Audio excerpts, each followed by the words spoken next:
한자 이야기, 낱말 이야기 1238번째 시간입니다. 이번 시간은 비익연리라는 말 한번 살펴보겠습니다. 잘 아시는 분이 많이 계시리라 생각이 되겠습니다만 한자로 다시 한번 살펴보겠습니다. 그래서 비익연리, 이것은 비익조와 연리지를 합쳐서 비익연리라고도 한다. 그리고 우리 또 국어사진 또 이런 걸 보면 비목이라는 것도 있습니다. 그래서 이러한 낱말 한번 살펴보겠습니다. 자, 일단 비익조라는 걸 살펴보겠습니다. 세조자가 붙었기 때문에 새를 가리키는 낱말이다. 견줄비, 날개익이다. 네.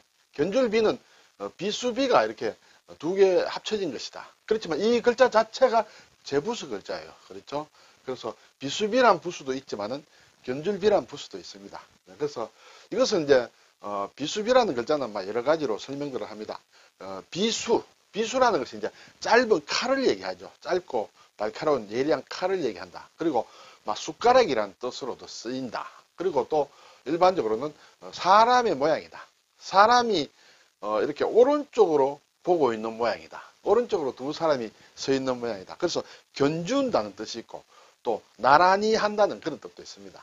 자, 이건 이제 날개익이다. 그렇죠? 날개익, 좌익, 우익 할 때 쓰는 날개익이다. 기도자다. 이것은 새의 깃털을 얘기한다. 그리고 발음은 다른 이자가 변해서 온 것이 발음이다. 그래서 날개익은 하늘을 나는 새의 날개 같은 것을 얘기한다. 이렇게 되겠죠. 그리고 새조자다.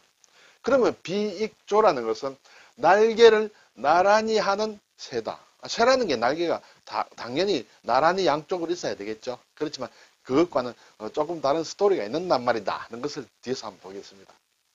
자, 그리고 연리지가 있다. 이을연에 다스릴리 가지지다. 이렇게 되겠습니다. 연리지. 연은 있는다. 자, 수레가 계속 연이어서 이렇게 간다는 뜻이에요. 착받침은 어디 간다는 그런 뜻을 가지고 있죠. 다스린다는 뜻은 우리가 많은 이제 낱말을 만듭니다.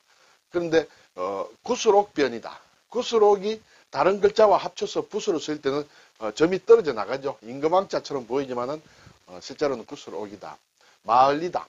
옥도를 이렇게 잘 닦으면 결이 생기는 것을 가리켜서 이제 다스린다는 그런 뜻이에요. 그래서 연리지는 뭔가 이어져 있다는 이제 그런 뜻이다. 그리고 가지다. 그러한 가지를 얘기한다. 나무 가지를 얘기한다. 그래서 나무목에 지탱할 지자를 써서 가지지라고 한다. 뭔가 나무가 이어져 있는 나무다. 어떻게 이어져 있느냐? 네, 한번 보겠습니다. 우선 비익조. 네. 암컷과 수컷의 눈과 날개가 하나씩이다. 자, 새가 있는데 어떻게 눈이 하나이고 날개가 이렇게 하나인 새가 있다. 그것이 암컷과 수컷이 각각이 있는데 짝을 짓지 아니하면 날지 못한다는 전설상의 새다. 그렇겠죠? 날개 하나로는 날 수가 없습니다. 그런데 전설상의 새에 눈이 하나고 날개가 하나인 새가 있다. 그것이 암수가 양쪽으로 합쳐져야 날개를 나란히 해야 날아가는 새를 비익조라고 한다. 그렇게 되겠죠. 그래서 남녀나 부부 사이에 두터운 정을 비유적으로 이루는 말이다. 그것이 비익조다. 네.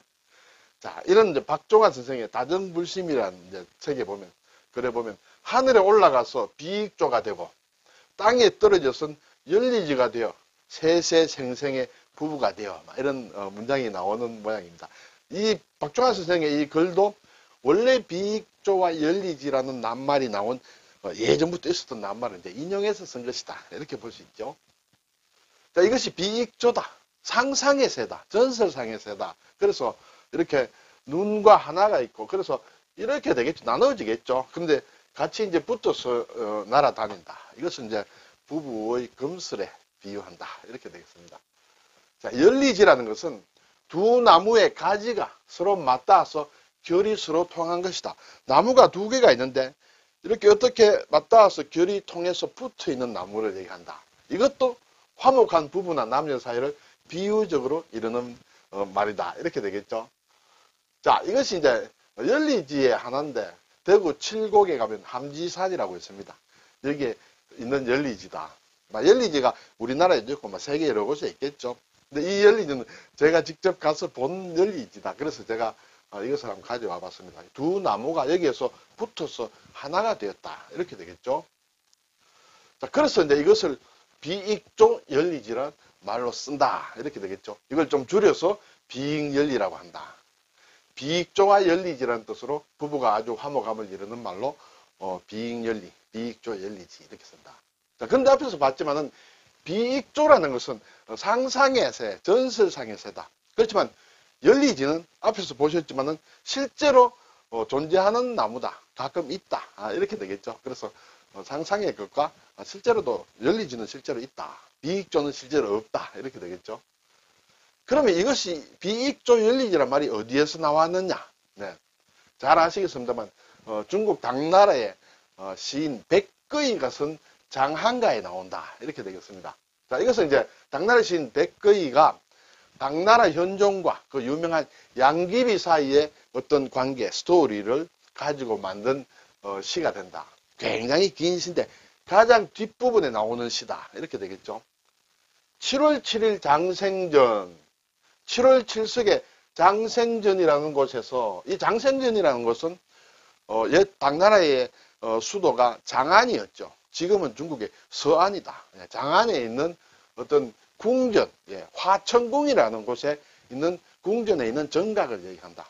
지금도 시안, 중국 시안의 화천궁에서는 이 장한가를 스토리로 한 막 그런 무대가 펼쳐지는 모양이에요. 저는 가보지는 못했습니다만 굉장히 유명한 곳이란다. 그 화천궁에 있는 정각이다. 거기에서 만나서 야반 무인 사의시, 야반에 깊은 밤에 무인 사람들 모르게 서로 한 약속이다. 사의시 했을 때, 자, 제천 원작 비익조, 하늘에 있다면, 하늘에서 만난다면 원작 비익조가 되기를 원했다. 비익조로 만들어지기를 원했고, 제천 땅에 떨어지면 땅에서 만난다면 원위 연리지가 되기를 바랐다. 이런 얘기가 되겠죠. 그래서 천장지구 유시진, 천장하고 지구한다. 하늘과 땅이 영원히 장구한다는 것이죠. 그렇지만은 그것도 다 끝이 있다. 유시진이다. 그렇죠. 차한 면면 무절기다. 이 한은 자 우리가 양귀비와 당나라 현종은 사실 굉장한 스토리가 있어서 나중에 알록산의 난이라든지 이런 걸 경험하면서 양귀비가 결국은 자기를 하게 되죠. 막 그래서 두 사람의 사랑이 잘 못 이루어졌다. 그래서 이 한이 되겠죠. 이 한은 끝없이 이어져서 다함이 없다. 면면 무절기다. 이렇게 되겠습니다. 여기에서 이제 비익조와 연리지란 말이 나온다. 이것이 한자 문화권에서는 물론 멀리 퍼졌고 지금까지 쓰이고 있다. 이렇게 되겠습니다. 이 천장지구라는 말도 하늘 또 장구하고 땅도 오래 간다. 그런 얘기가 되겠죠. 그래서 예전부터 중국의 황제들은 어떤 태어났을 때 자기의 생일을 천장절이라고 했다. 그리고 황후의 생일은 지구절 이랬다. 그래서 일본 사람들도 자기 천황과 황후의 어떤 생일을 예전에는, 지금은 그렇지 않습니다만 예전에는 천장절, 지구절 했다. 우리가 천장절 하면 우리 윤봉길 의사가 중국의 홍구공원에서 이렇게 폭탄으로 한번 본때를 보여준 막 그런 때도 우리가 접할 수 있는 그런 남말이다. 막 영화로도 나오고 굉장히 유명하다. 천장지구란 말은. 다 여기에 나오는 말들이다. 자, 그리고 이제 비목어라는 것도 우리 사전에 나온다. 비목, 눈이 이렇게 나란히 있는 그런 물고기를 얘기한다. 이렇게 되겠죠. 이것은 넙치과의 물고기다. 뭐 이렇게 되겠습니다. 다른 것은 자세하게 설명드리지 않겠습니다만 넙치, 광어, 우리가 흔히 얘기하는 광어, 그것을 비목을 한다. 자, 이 광어는 눈이 이렇게 한쪽으로 쏠려 있다. 물론 도다리도 눈이 이렇게 반대로 쏠려 있다. 그래서 좌광무도다. 왼쪽으로 눈에 있는 것은 광어고 오른쪽에 눈이 있는 것은 도다리다. 라는 이런 얘기가 있는 것 같습니다. 저는 뭐 얼핏 보면 잘 구별을 못합니다. 많은 전문가들은 잘 안다. 이렇게 되겠죠. 그런데 이 비목어는 이것은 이제 우리 국어 사전에 나와 있는 넙치 또는 광어를 가리키는 말이다. 그렇지만은 또 다른 비목어, 중국의 전설의 물고기에도 비목어가 있다. 이 비목은 당나라 노조린이라는 사람이 쓴 시에 나오는 전설의 물고기 비모그가 있는데, 이 물고기는 태어날 때부터 눈을 하나만 가지고 있다. 눈 하나를 이제 잃어버리는 물고기가 있었는데, 어느 날 보니 자신처럼 한쪽 눈이 없는 물고기를 만났어. 그래서 서로 의지해서 살았다는 전설이다. 이렇게 되겠죠. 그래서 둘이 하나를 이루어야 비로소 온전해짐으로 참된 사랑, 진정한 부부를 비유해서 비목을 한다. 그러니까 비목어는 우리 국어 사전에 나오는 넙치, 광어를 가리키는 말도 있고 또 중국의 전설의 물고기도 있다. 여기서 따온 시가 이제 류시화가 쓴 외눈박이 물고기의 사랑이다. 뭐 그런 시가 있는 것 같습니다. 그래서 제가 잠깐 인용을 해봤습니다. 외눈박이 물고기처럼 살고 싶다. 외눈박이 물고기처럼 사랑하고 싶다.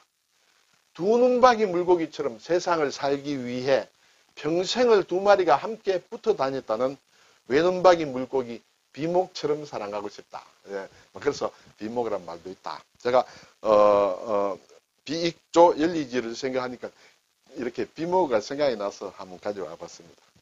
오늘 비익열리, 날개를 나란히 하고 가지가 서로 이어졌다는 그런 얘기죠. 그래서 비익조와 열리지를 합쳐서 비익열리라고도 한다. 비목이란 말도 있더라 하는 것을 한번 살펴봤습니다. 감사합니다.